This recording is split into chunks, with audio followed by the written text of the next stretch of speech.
This episode is brought to you by Audible.com. Get a free audiobook download and a free 30-day trial at audibletrial.com/TSE. Audible has over 180,000 titles to choose from for your iPhone, Android, Kindle, or MP3 player. So many great books, so many sales insights that you can glean throughout this upcoming year. Check it out. Do yourself a favor. Get the free book, audibletrial.com/TSE. Tell them your boy Donald sent you.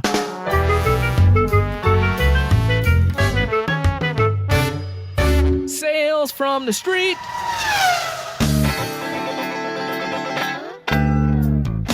Hey, everyone. Welcome to another great episode of the Sales Evangelist podcast. I'm your host, Donald Kelly, the Sales Evangelist, and I'm so excited for another great episode. I'm so excited to be here with you. And this is the last episode of 2015. Literally, this is the last episode we're going to publish in 2015. Our next episode will publish on January 1. So, for the new year coming up, we're going to have some good stuff. This past year, we had a lot of great episodes, a lot of great information.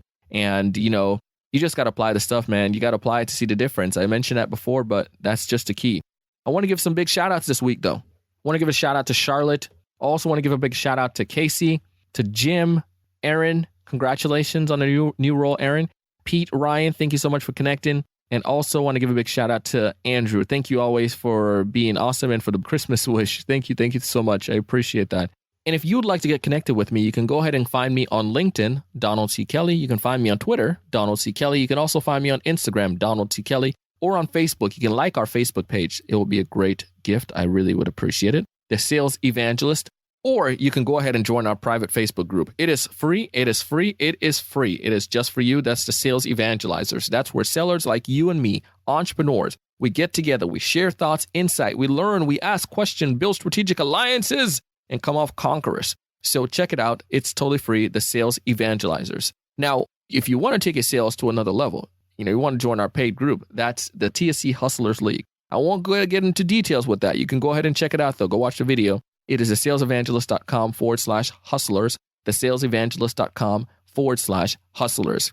Don't like your 2015 performance? You want to do better in 2016? Check out TSE Hustlers League, thesalesevangelist.com/hustlers. Now, today we got a great episode with my good friend, Paul Wilson. Paul is going to give us some great thoughts and some great insights today as he shared with us some of the lessons that he's learned as he entered into a new industry and started to see success. Let's go ahead and dive into the episode. Take it away, my homie. Welcome to the show, Paul.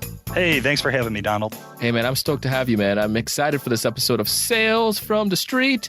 And I know that you are a seller and that you have some great experience, great knowledges. But before we dive into all the fun stuff that you're working on, Paul, why don't you tell us a little bit more about you and your greatest sales experience when you were the customer? Yeah, so I have a little over 10 years on the ground sales experience. I've sold everything from Kirby vacuums to mortgages to cars to online education. And I'm currently with a diesel performance company. And out of everybody I've ever met in the sales industry, I would say the greatest experience I've ever had as a customer was when I was actually setting up a little test or an experiment we were doing here at work with comparing some different competitors' turbochargers compared to each other. Really, it gave me an opportunity to call in about one product to 5 or 6 different manufacturers, give them the same scenario and let their salesmen do the work. Hear what their pitch was, hear why they chose what turbos, and really come out with their recommendation for a product so we could use that for testing. As I went through, I got pretty much standard responses from all the guys. We know a little bit about this industry, so we had a pretty clear expectation of what they were going to tell us. But there was one guy who just, ahead above the rest by far. This gentleman, Chris, he had me on the phone for, I think, 45 minutes, whereas everybody else was off the phone within 5 minutes. That was the biggest thing to me, was how much time he took to ask me questions and to get to know me and to find out what I wanted to use my truck for, why I wanted to do it. All those really key sales components where the other guys, they were just ready to process an order and move on. That was huge for me, but I think anybody would have bought from him because he was just so knowledgeable about the product. There was so much more that he explained about turbochargers that I learned in that 45 minutes than I had previously in the year of working with them. So it was really kind of flabbergasting to find somebody who is so passionate and so knowledgeable about this one specific component. I wasn't even really calling in to buy a turbo, and I almost got out my checkbook and wrote a check on the spot. He was just good. I mean, he never needed to close me. It's that old car salesman line. You knock him out in the parking lot, you can just walk him inside to sign. He hit it, man. He hit the nail on the head. That is awesome. And I think those are the situations that shows that people love to buy, but they hate to be sold. People just they love someone who can help them to see value, and they'll be willing to purchase, and you don't have to wring their arms or try to hoodwink them. You know what I mean? No, it was an eye opener about how important I felt as a buyer product knowledge was. Everybody can be nice and polite. The folks at McDonald's are nice and polite, but they don't upsell me into a Big Mac, right? I went in knowing what I was going to get. With him, man, he was just so knowledgeable, and like I said, so passionate. There was no question. I think anybody would have bought from him. So good, man. I love that. We have to link back to that, to him in the long run. Yeah, for sure. Now, tell us, obviously this episode of Sales from the Street, people come on, talk about their challenges, something that they had, and then how they were able to overcome that challenge and the result they saw. For you, coming into the diesel industry was a major challenge. Why don't you talk to us a little bit about that and some of the difficulties you faced? Yeah, absolutely. With a lot of sales experience and a lot of high pressure sales tactics training, it was a really big culture change and an even bigger product change from what I have done in the past. I've always had, that 2 weeks when you start off at a new sales job and you sit in a classroom with 8 other guys and you go through their formatted, very structured, very organized sales training. And then you spend 2 weeks on the phone fumbling around and messing everything up and asking a ton of questions. And then after that, within a month to 2 months, pretty much in the swing of things. In my experience, most sales guys are wildly successful in that very beginning, or they pretty much move on to a different career. And I had always gone through jobs, not bragging, but I had always been good at sales. That's my knack. That's what I was good at.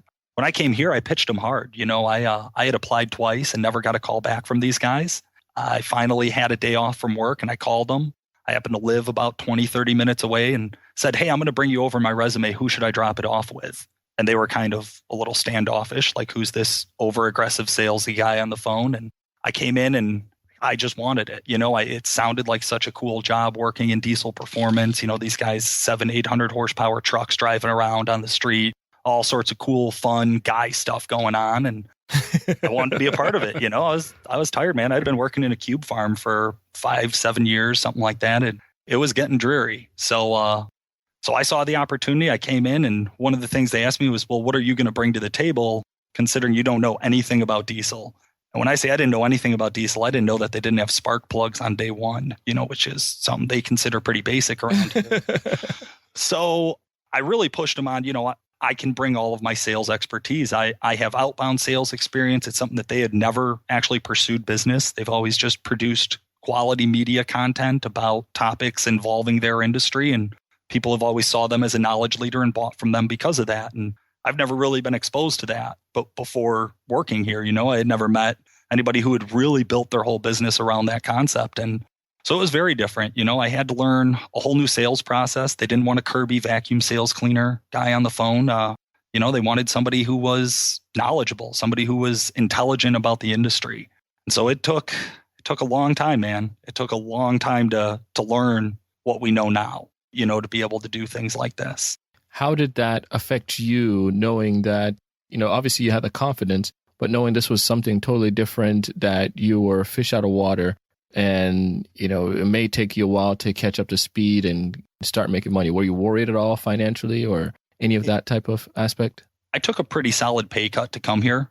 Initially, I had been at a very large online school. I had a pretty good salary, but no commissions. And here they offered a very small base salary and a commission plan. And so it was ironic because during the interview process and getting hired process, I had no reservations at all. I was so ready and so excited about these guys and what these guys do that I didn't care about losing a little money. I always figured I'd make it up on commission. Around day 2, when I had this realization at lunchtime that I don't know the product we sell, like I literally don't know what it is that we make money from. It was a bit of a panic moment. I had to go home to the fiance and be like, yeah, no, the new job's great. As soon as I figure out what we sell, I'm going to be good at it. She was understanding. I'll give her that. Big shout out to Joanna for that one. I took a big risk. I mean, I did. I had a really steady position for a long time. I was I was fine. I was in the top 6% of the sales group, out of 700 reps or something. So, I did real well there, but it was just mind numbing. It gets to be one of those jobs that you're not happy doing it. And so to me, the jump was worth it. Getting through and learning the product after I realized I don't know what it is that we sell, I kind of just dove into it. I mean, head over heels. I call it max exposure, right? So every day when I'm not on the phone, I was on YouTube watching the company videos. When I was at home, I was taking home diesel power magazines and industry magazines to read up on just the industry in general, because I realized very quickly how little I knew about all of it, and it was totally different. And I couldn't just fake my way through it with a smile anymore. I really realized I got to learn this. And it was tough, man, but it was a lot of fun too. It wasn't all bad. I mean, part of the learning experience was taking a $50,000 customer's truck and driving it around for a few hours and seeing how it feels after you add 300 horsepower to it. So there was a lot of cool things you never got to do in a cubicle here. That's for sure. That's cool, man. So besides getting into the hustle and getting the magazine, studying them at home, watching the videos, was there anything that catapulted your success? Yeah. So I initially came in and I thought, just be a professional salesman, use all of my old training. What would I want? What would the customer want? Telling isn't selling. I used to just ask, we talk about asking questions, but I used to ask a ridiculous amount of questions because I didn't really have anything to say, right? So I tried to get all of the information I could and it worked. I stumbled through it. I put people on hold a lot to go and ask questions from somebody else, which is okay for like your first 2 months on a job. But after 6 months, your coworkers start to expect you to know this stuff. But just remembering that stuff, like I said, I was the first guy here who ever did an outbound dial for business. So there used to be times when we were slow that I would just sit and dial the phone and call small businesses that did similar things and try to sell them our products. And I didn't have a great close ratio, which I was always used to doing, minimal amount of effort and getting maximum amount of results, right? Mm-hmm. That's the old lazy salesman. But here, it was very much the opposite way. I remember, back to being new in other call centers where when you don't have a lot of talent, you have to work twice as hard. And so I realized here very quickly in my first 6 months, I'm going to have to double the effort. And so, I'd get all the boring jobs. I'd get all the smile and dial times, things like that. I'd call old customers. So somebody who ordered from us 2 years ago, these sales guys who have steady streams of income coming in, don't worry too much about digging up the old business. I had to get back into all of those old sales tactics of constantly looking, constantly driving, constantly working harder and harder and harder. And once that work ethic caught up, or I should say, once my product knowledge caught up with my work ethic, that's really when it became a home run, is when I started to put those two together. And I started to not just blindly dial, but I started to focus my dialing. I started to organize my days based on what I knew about the industry. Diesel guys are never up and moving at the end of the day. They're actually up and moving in the morning, which is the opposite of all the direct sales I've ever done. Mornings were always terrible. Mm-hmm. Afternoons were always great. And this was, I had to start learning about the industry and using those old sales tactics and matching that with my product knowledge and industry knowledge. And that's really when I started to make the breakthrough. That's, when I started to see my success. That is awesome, man. If there's one major takeaway you'd like someone listening to this episode to walk away with, what's that one thing, Paul? Product knowledge is important, but being a professional salesman is the most important. You have to remember that if you don't know it, you can fake it till you make it. You just got to make sure you keep learning. Love it, man. And if folks want to get in touch with you, what's the best way for them to connect with you? Check me out on Facebook, Paul Wilson. You can also check out Diesel Performance Podcast is what we're doing for our company podcast. If you're into it, those are places that I'm the most active. That is awesome, man. We'll link back to you guys. And if anyone out there driving a diesel, interested in getting a diesel, you got to connect with these guys. They know their stuff. They can give you some great information, and they're just fun guys to chat with and connect with. So thank you so much for coming on the show, Paul. Thank you, Donald.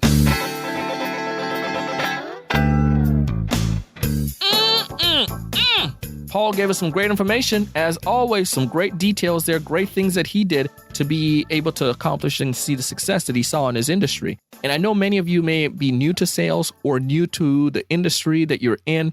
Take some of the things that Paul shared and apply them. You're going to have those rough patches as you start off, but I guarantee you, if you work the plan like the episode we shared earlier in the week, you'll be able to see some success over time. For him, it took a little bit, but he started to see the success, and I know the same thing will apply to you, same thing has applied to me. All in all, we want you to be successful. If you want to get connected with Paul, just go to thesalesevangelist.com/episode 239. Thesalesevangelist.com/episode episode 239, you can get connected with Paul. Hope you have a fabulous rest of your year, 2015. We'll talk to you next year in 2016. I want you to be happy, want you to be safe. Most importantly, I want you to go out and do big things.